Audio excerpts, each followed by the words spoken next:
Welcome all to my Halloween countdown, my children of the night. This is top 10 Umbramancers. Okay, I'm not doing this the whole countdown. Umbramancers, aka people who can manipulate the darkness and by extension the shadows, are all over media. Comics, movies, TV shows, and for today's purposes, video games. For today's list, we are looking at 10 of them that I believe are the masters of the Umbra arts. Now let's dive into the abyss as we master the shadows by going through the top 10 Umbramancers.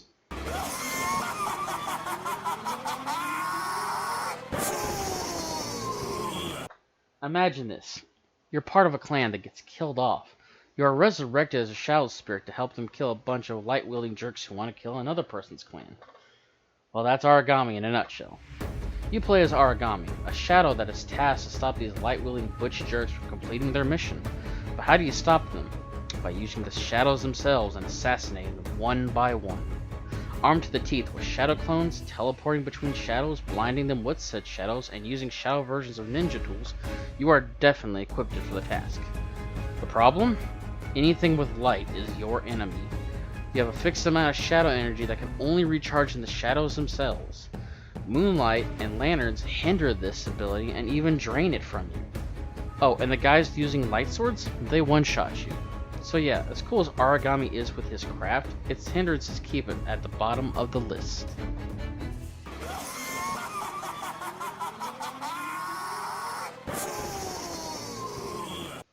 Next on our list, we have a familiar face from the infamous gory fighter that has more timelines than a fanfiction writer, Noob Saibot from Mortal Kombat.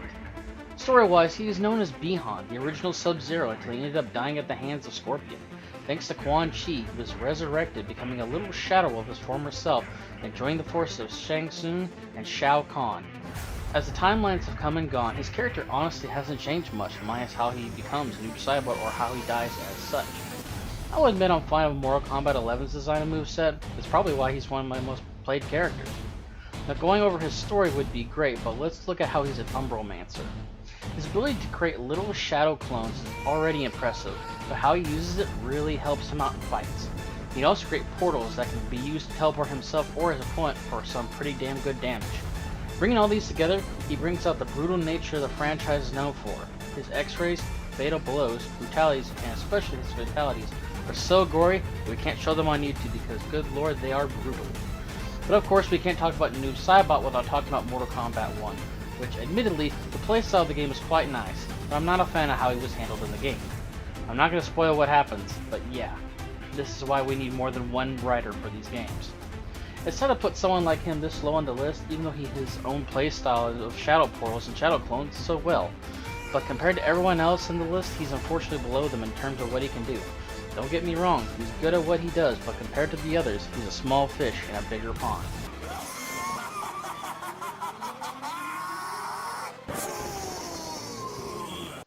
With League of Legends having such a huge roster, you'd think it'd be easy to pick a candidate for the list. Well, League gave us 4 of them, so let's go through them real quick and find our real candidate. First, there's Vex the Yordo, who could have been a good choice if only it was her controlling the shadow and not the other way around. Then there's Kain, who sure can go through walls with his shadow abilities, but that's really it. A lot of the abilities come from his darkened weapon Ross, which has a chance to take over his body in the game. And then finally there's Zed, who was my first choice considering he can summon shadow clones that can help him poke down enemy health and assassinate low target enemies with his ultimate. Now hearing that makes you think he'd be the right choice, right? Well... Darkness. Yeah, no. Nocturne clears all of them with ease. His lore is filled with him being a shadow-dripped being that brings your nightmares to life. A being born before the Rune Wars that was sealed away till he was reborn in the Shadow Isles and was made his way to the mainland, haunting the citizens of Runeterra. If you want further reading on him, I highly recommend reading his in-game lore or even the Lux comic that came out. His gameplay, surprisingly, has brought his lore to life into the game pretty well. His ability to darken the whole map, blinding enemy players before zooming in and killing them, is terrifying when it's you he's after. Add that with the fact he can hit you with shadows that can get him closer to you at a faster pace, and can block spells with a shadow shield that can boost his attack speed. He is literally the shadow in the night, and he is more than qualified to be on this list.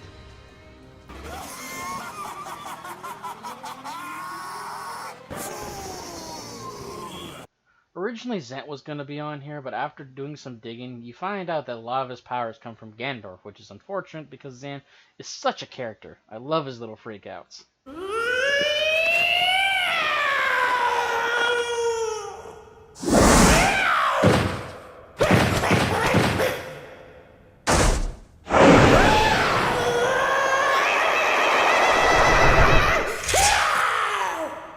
So instead, I'm putting everyone's favorite short stack on here of the same game, Midna.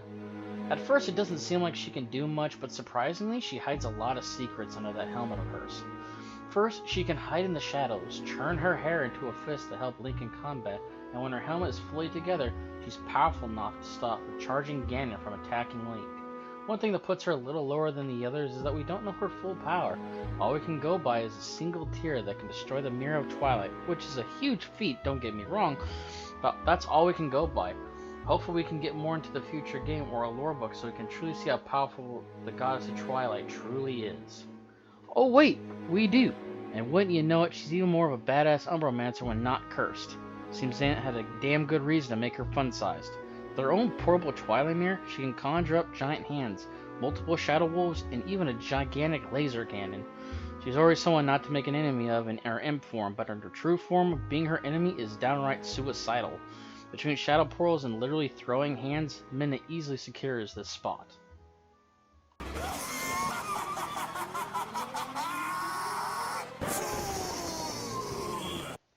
Hoo boy, we got a real big one right in the middle.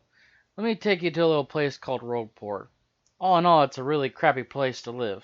The crime is high, everyone's an asshole, the mafia station right there, and oh yeah, an eldritch monster of a woman is sealed right under it, waiting to be unleashed and bury the world in darkness. The Shadow Queen is the secret treasure of Rogueport, hidden within the titular 1,000-year door. You don't get to see her until the end, but when you do, holy shit, this bitch knows how to make an entrance. As soon as she wakes up, she covers the entire world in darkness. That's right, every last inch. All those areas you spent all game long navigating? Darkness. She also straight up nukes that one asshole you spent all game up against who wanted the crystal stars you got. Now she's been asleep for 1,000 years and just woke up, so she has to inhabit Peach's weaker body for a bit, just so she can get her bearings. In this depowered state, however, she already has your typical RPG fare. Lightning strikes, self-buffs, and shadowy hands fondling you from the ground. And this is before mentioning that she already has a whopping 150 health, but this is just her warm-up for you. When you beat her possessing Peach, she's all set, shaking off her sleepiness, and now the real battle begins. And you can't even scratch her. She's completely and totally invincible. All her hands get to slap you around, like my dad does to me, or absorb her own health to heal her for a total of 3 of her turns to 2 of your ineffective turns. But hey, at least the damage carries over between phases, right? Well, about that.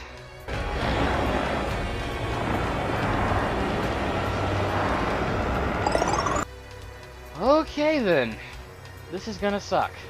It takes the crystal stars you spent all game collecting as well as the anime power of friendship to at least allow you to damage her again. But even that, that's all the help you get. It's also worth noting that one of your allies, Vivian over here, is formerly one of the Shadow Sirens, who is implied to at least be related to the Shadow Queen. And guess who needed to help you with some of her most powerful attack in particular? That's right, Vivian. It didn't stop at her final battle though. She may only appear at the end, but her influence is felt all over the game. The Shadow Sirens? They're her minions trying to revive her and may or may not be a part of her. Those treasure chests that curse you with your paper abilities? The 4 heroes who defeated her 1,000 years ago and cursed them in retaliation? The entire underground Rogueport as well as the area past the 1,000-year door? That entire town she sunk before the game even began. With one of the coolest yet most disturbing battles and designs to ever appear in any Mario game, let alone the Paper Mario games, this is one monarch you don't want in charge.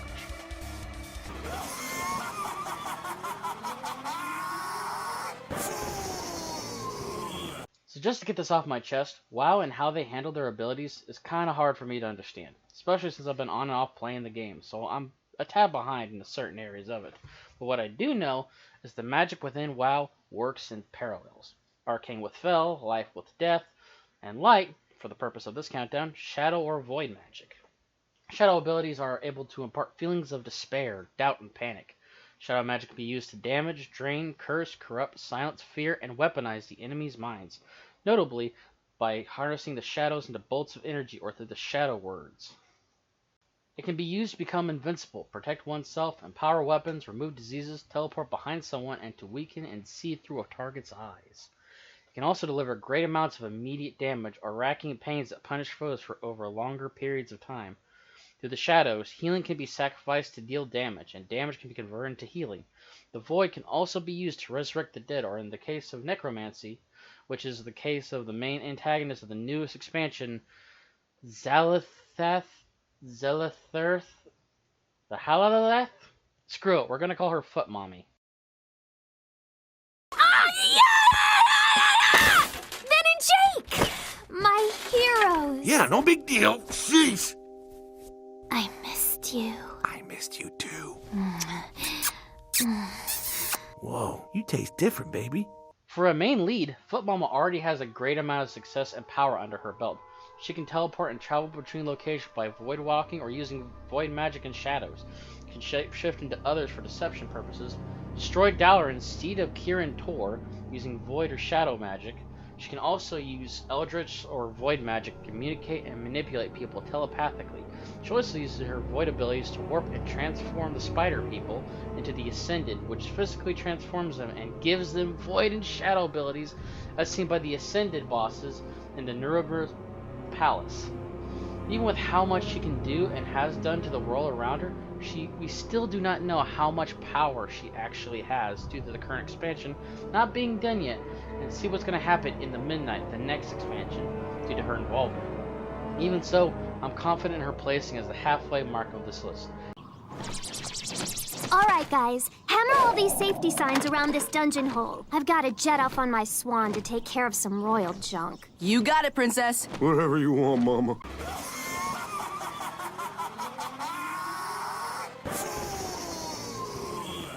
Time to talk about the big bad of Kingdom Hearts, Xehanort. Well, wait, which one? What? Which Xehanort? What do you mean, which Xehanort? Well... So much later that the old narrator got tired of waiting, and they had to hire a new one. And that's the lore of Kingdom Hearts. So which Xehanort are you talking about, Z? Ansem, the Heartless of Xehanort that we have 9 different fights with in the franchise, is the main villain of Kingdom Hearts 1, who took Ansem the Wise's name and manipulated the Disney villains to spread the Heartless and submerge different worlds into darkness. His ultimate goal is to submerge every world in the darkness and obtain the Kingdom Hearts, the heart of all worlds.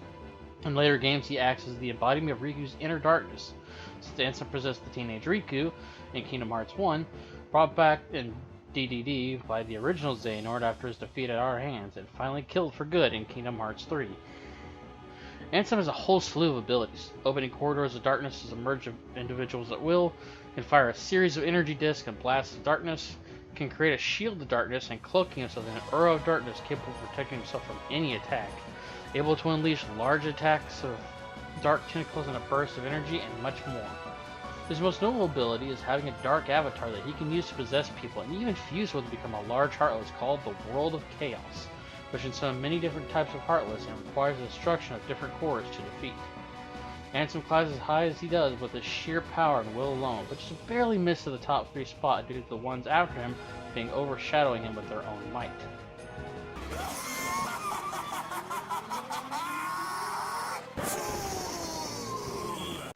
It should be noted, darkness in Umbramancers and Dark Souls often includes one's will. That's why humanity items are black. One's will can be easily manipulated by power and greed. Enter Manus, a powerful sorcerer who died long ago but who revived after the country of Ulysse was formed. He has a strong connection to a broken pendant, which was implied to be used by the evil serpent Kath to pull him towards the dark. In his search for the pendant, his power grew until it corrupted the Ocel itself, turning most of the populace into wild monsters and the sorcerers of the realm into mad mages who discovered abyssal magic. This makes him indirectly the source of dark magic known to the common people. Since then, he He has become twisted and evolved past his humanity. His soul is possessed by what is called a lump of primordial gentle humanity. He is so proficient in the power of darkness that he can give the dark soul, which is essentially humanity in the form of an essence, a magic form and throw at people. Manus did all this in the search of that pendant. At this point, Gwyn's legendary knight Sir Artorias came to stop him. He failed, getting corrupted and leaving his shield to protect his wolf Sif. The one possession of this pin is Princess Dusk of Osiel. She somehow gets trapped in the future where you free her. Manus is then able to find and kidnap her to get the pendant. However, by this time the player character can also be found the future version of the pendant, so when you get to check on her again, Manus caps you as well. How? It is never explained outside the time falling apart in the lands of Lordaeron. We then defeat Artorias, Calamit, and Manus, saving Princess Dusk. This sends Princess Dusk into the future, creating a time paradox. She's stuck in a time loop of being saved and kidnapped by Manus and the Chosen Undead. In Dark Souls 2, it is revealed that his dark magic has made his soul so plump and so powerful it didn't vanish or get absorbed. Instead, it split into 4 princesses who represent him. Elena, the embodiment of Manus' wrath, Deliciana, the embodiment of Manus' fear, Natalia, the embodiment of Manus' solitude, and Nasharadra, the tiniest fragment of Manus and the embodiment of his want. These princesses lay claim to various kingdoms as the darkness spread across the land, and is a big reason why the darkness is so ingrained into even the very ground by Dark Souls 3. So yeah, Manus is so powerful he has to be split into 4 different bodies upon his death, and survived even killing him grants you their souls. When you get all of them, the king in Dark Souls 2 is able to bless the crown with the power of humanity itself, so in a way, he really never dies. Physically, he dies in Dark Souls 1, but his spirit remains forever alive and forever present, just like humanity's will. Ironic, isn't it?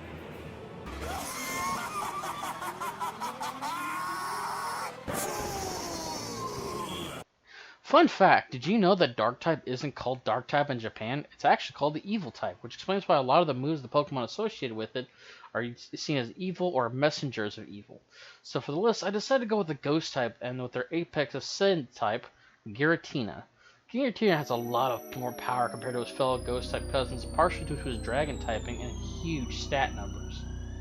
This lovely, horrific monstrosity is the third amongst Dialga and Palkia as a main legendary, but unlike the other two, Arceus banned Giratina into the Distortion Pool for being far too aggressive and powerful for its liking.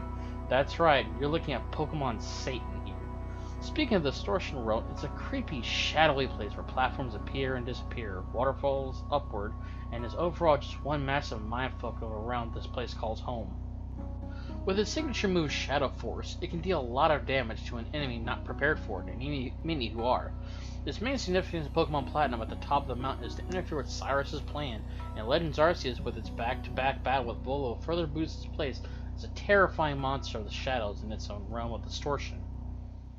Speaking of Volo, that fight with him already as tough as is, having 6 champion tier Pokemon and adding Giratina on top of it is just fucking overkill. But then when you do beat Giratina, he goes and transforms into his origin form, its true form, for an 8th battle in a row.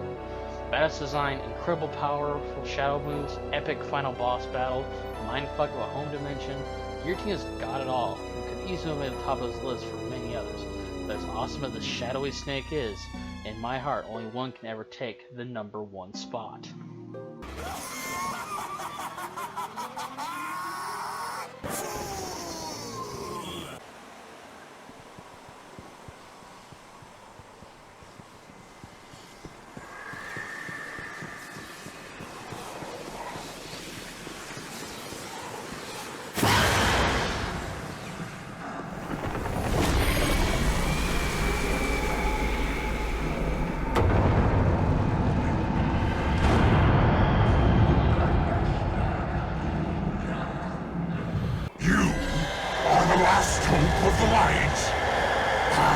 Taken entire worlds. You are not worthy to face me.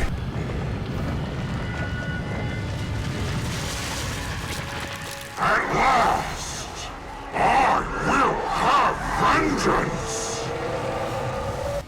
I'm not gonna lie, I am excited to talk about Destiny stuff, and what a way to start off by talking about one of the best villains of the series, Oryx. The father of Crota, another hive being that we defeated in Crota's Inn, has come to our system to exact his revenge for the death of his son, and with him his endless hordes of hive and taken, shadowy, corrupted versions of normal enemies of every faction, twisted into serving him. He stays on his ship, the Dreadnought, a colossal hive ship that acts as a throne world throughout his entire campaign, but his shadow reaches far throughout the system, and by far I mean his shadow can be all the way to Mars while he stays with his horde on the ships in Saturn's rings. His shadow isn't for show either. It attacks you with weaker versions of his own attacks, and he can essentially watch you from his ship no matter where you are. Now you'd think you could just run right in and kill him. No, it's not that easy. You have to go through a long process to be able to get to him, which involves us using his own son's dead soul to get to him. Even when we get to him, it's still a difficult fight.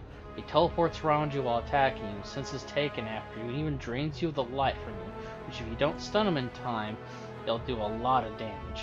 After a certain amount of time, he traps you into a shadow dome with just you and him. He teleports around and strikes you with his sword until you defeat him, and even then, he still doesn't die. He essentially takes himself into his own throne while able to become back again and again. For reference, if you kill someone in the real world but not in their throne world, they can come back again and again until you kill them in their own world. You have to gather other guardians to go into his throne world, traverse through his entire ship to get to him, and kill him once and for all. But of course, he doesn't make it easy. The only way to be able to hurt him is by using his own power against him so that we can make an opening to hurt him. After a certain amount of damage, he makes one last attempt to kill you and your fire team, and if you don't kill him there, it's a wipe. After finally killing him, and watching his corpse fall to the planet, he's still not technically dead. He lives within the gun, the touch of malice, and his corpse stays at the bottom of the ocean on tight for a light-bearing hive try to revive him again, which we thankfully stopped. Now that seems like a lot, but looking deeper into his lore, it's even crazier. Oryx has conquered entire worlds, made races of multiple planets and systems extinct, killed his own siblings through the means of the sword logic in order to kill the very god that gave him his powers, and took the powers to take from it, brought back his siblings from death, and continued to reign terror throughout the systems. I'm Z Murcielago, and I hope you have a good night.